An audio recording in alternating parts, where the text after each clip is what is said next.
I'm your chef today. I'm Anna, and then we will cook the Filipino cuisine, adobong pork na may chicken na may egg, and then the appetizer is cheesecake. Okay, now, pagkatapos natin hugasin yung pork, pakukulaan muna natin siya para lumambot. Okay, now, hugasan muna natin yung manok. God!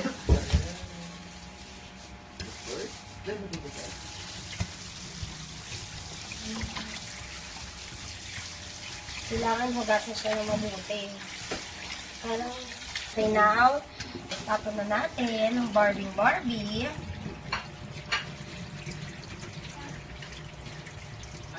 Okay, after we wash the chicken, let's set aside and then let's chop garlic and then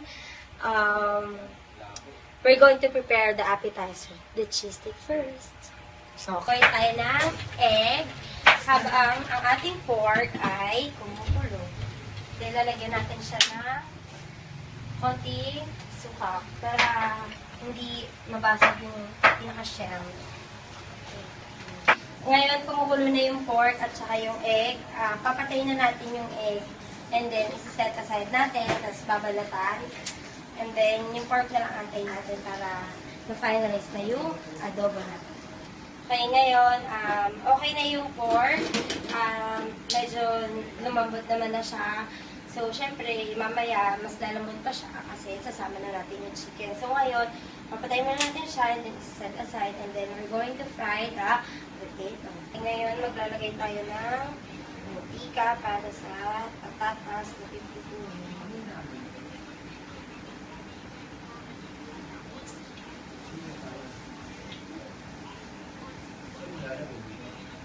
Antayin muna natin kumulo yung mantika para hindi dumikit yung patatas. Okay, ngayon, pipirtuin na natin ang patatas.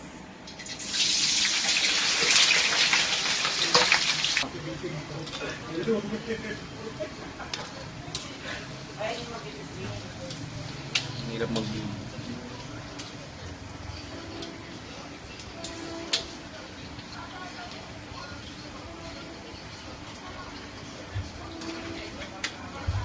Ngayon, hinakok lang po natin yung patatas kasi mamaya isasabay natin siya habang sinisimmer natin yung chicken and then yung pork. So, pag in-over ko kasi natin siya, lalabsa, so madudurog. Sayang lang po. Okay. So, now, hahangulin muna natin siya, lalagay natin siya sa strainer para yung mantika niya is ma-absorb yung mantika niya pababa dun sa So, ngayon nilagyan na natin ng oil yung saucepan. Lalagyan na natin yung garlic. Can you please get the garlic? Garlic. Okay, ito na yung garlic. Minced garlic. Okay, lalagyan na natin siya dito and then igigisa natin siya. Pero actually, we have many different how to cook adobo. Merong iba na nilalagay lang sa isang saucepan or sa isang frying pan. Tapos, lalagay na nila yung toyo suka. Hindi na nila ito ginigisa o sinasote. So, pag naging brown na siya, pag medyo naging brown na siya, lalagay na natin yung chicken. Kasi yung chicken, hindi ko na siya binoil kasi mabilis naman siyang maluto. So, ayan.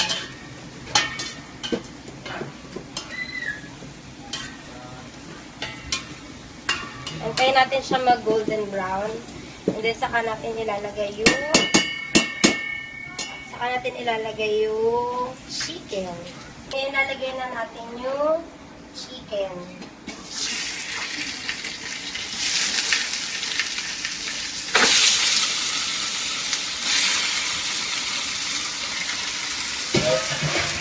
Ayun, pag-take natin.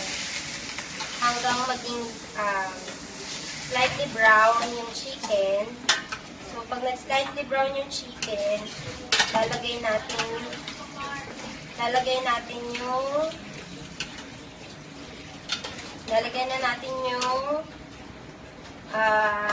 pork, and then maglalagay tayo ng toyo, and then suka, at saka konting water. So ngayon, medyo na golden brown na po yung chicken, lalagyan na natin yung pork.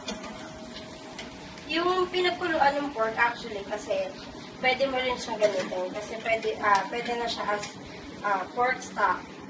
So, pwede din yan yung gamitin nating water or pwedeng yung pinaghugasan ng sinaing. Usually, kami noon, pag nagluluto ako, lagi ko nilagamit is yung pinaghugasan ng sinaing. Bihira ako gumamit ng stock. Pero kayo, it's your choice naman. If, what do you want? So, ayan, nalagay na natin yung pork, lahat. Ngayon, set aside that stock. Naisip ko na yan na lang yung gamitin. Ngayon, haluin natin si chicken and chicken. Okay? So, ayan na, nahalo na sila. Okay. Both na sila nahalo. Ngayon, lalagyan natin siya ng toyo.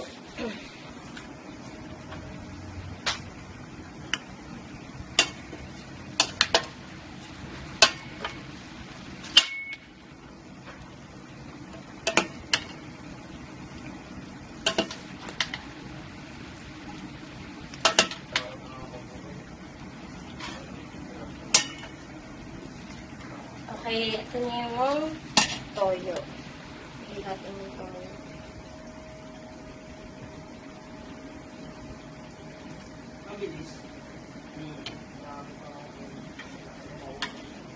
So, haluin na muna natin siya para ma-absorb na yung toyo. So, habang inaantay natin yung ma-steam yung itong ano natin at ma-absorb yung toyo ng chicken at saka pork, dadagdag ko na yung pork stock.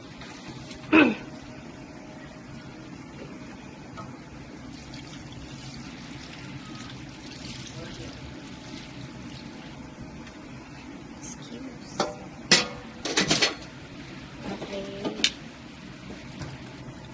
Ngayon, tatakpan natin and then antayin natin kumulo. Kumukulo na yung chicken and then pork and then haluin ko. Then ngayon lalagay natin yung laurel.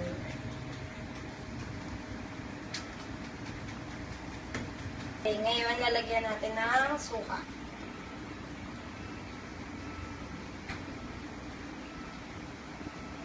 Huwag daw hahaluin. Antayin daw na nangamoy yung suka. Kasi pag hindi daw, ewan ko bakit kailangan antayin umamoy yung suka. Huwag nang daw hahaluin. So ngayon, maglalagay na tayo ng sugar. Para lang mag-balance yung lasa. So, I put 5 tablespoon. Actually, it's not tablespoon. Okay. Then ngayon, antayin natin siya ulit kumulo. Ngayon, lalagay na natin yung itlog. And then, antayin natin kumulo. Pagkakulo, papatay na natin. And then, okay na. So, ngayon, binubuksan na natin yung cheese para gamitin dun sa pag-roll natin ng cheese. Okay. So, habang binabalatan ko siya, sorry po.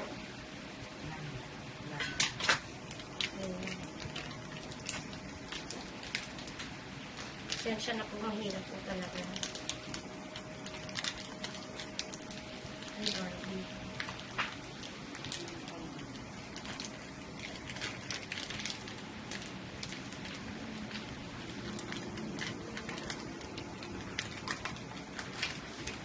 So, wala. Hindi ko na panagatan na mag-stay siya. Yun lang po. So, ngayon, hahatiin natin siya ng pahaba. Ganito, pahaba. Ay, Barbie! Sorry! Pahaba. And then, slice natin siya ng pahaba ulit. Pero, hindi maninipis, hindi rin sobrang kapal. Parang saktuhan lang, parang ikaw. Ayan. So, ngayon, mag-wrap naman ako ng cheese stick. So, wrap natin yung cheese stick. Ito yung pinaka-appetizer natin. Kasi, syempre, while you're waiting, so, you need appetizer. So, yan. Post mo nga muna.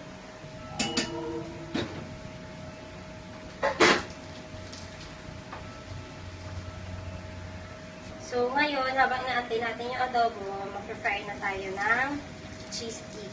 So, kailangan yung mantika nyo, mainit na mainit. Tapos, deep fry yung cheese stick para maluto pati yung, lahat ng balat naluluto siya.